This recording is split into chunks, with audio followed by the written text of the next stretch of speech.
Majid Taïbi apprend l'image de synthèse en discutant sur les forums 3615 du Minitel. Autodidacte, obsédé de cinéma, il se lance dans le jeu avec Mega Race, une course de voitures qui truste le sommet des hit parades en 1993.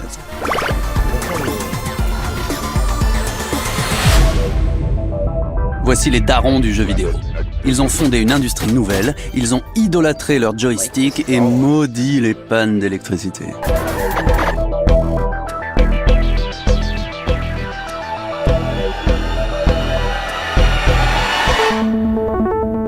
Sur les machines hyper puissantes du 21e siècle, une course automobile, ça ressemble à ça. Mais au début des années 90, c'était plutôt comme ça. Entre les deux, les magiciens de l'image de synthèse ont tout changé. On a appris sur le tas à faire une sphère sur du plat. Déjà, on a trouvé le bouton pour faire un rendu.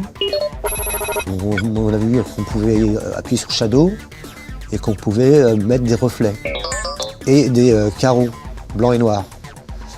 Et ça nous a rendu dingue. Majid Taïbi, avec son ami Franck Deluca, bricolent une démo épatante en images de synthèse. Et ensemble, ils prennent rendez-vous au flanc chez un éditeur de jeux. Ils ont vu la démo et dans des petits bureaux et ils nous ont dit vous commencez lundi. Et le lundi, on était là, on avait rendez-vous à 8h, je crois qu'on arrivait à 5h du matin. C'est parti pour Mega Race, un jeu de course qui ne ressemble à aucun autre. En fait, le premier jeu de course de l'histoire entièrement réalisé en images de synthèse. Dans Mega Race, le joueur est précipité dans une parodie des jeux du cirque, où les habitants du futur sont enrôlés de force dans une suite de courses à la mort délirantes. D'aucuns y voient une anticipation des dérives de la télé-réalité. Je crois qu'on est des précurseurs de Big Brother. Parce que ils prennent un gars au hasard et c'est un vaisseau spatial qui se met devant ta fenêtre. Et au hasard, il choisit une fenêtre au hasard, il se met devant ta fenêtre, regarde chez toi quoi.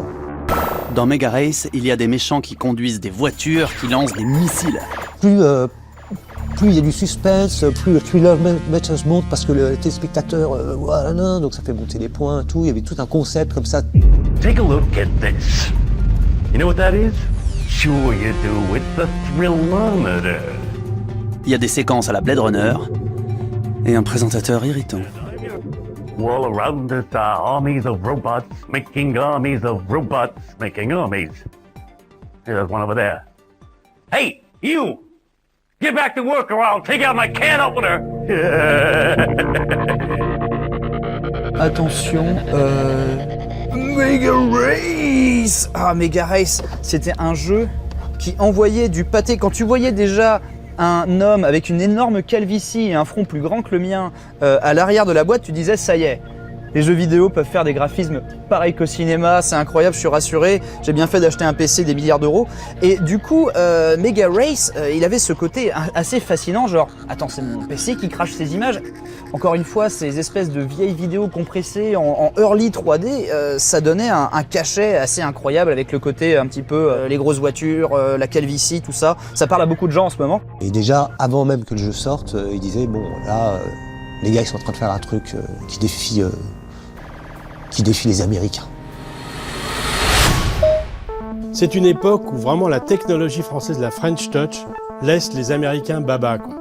Et Mega Race, c'est peut-être un des jeux, c'est peut-être une des courses automobiles les plus stupéfiantes qu'on a vues.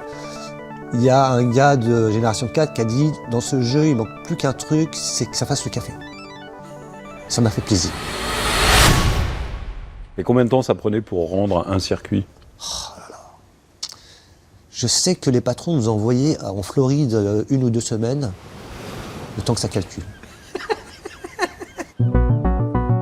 Dans le prochain épisode, nous partirons pour le continent perdu de l'Atlantide, en compagnie d'Eric Safar et de Pierre Estève. C'est aussi neuf parce que c'est pensé un peu comme un opéra. Alors c'était génial. Ouais, c'était un bon jeu plus. J'hallucine.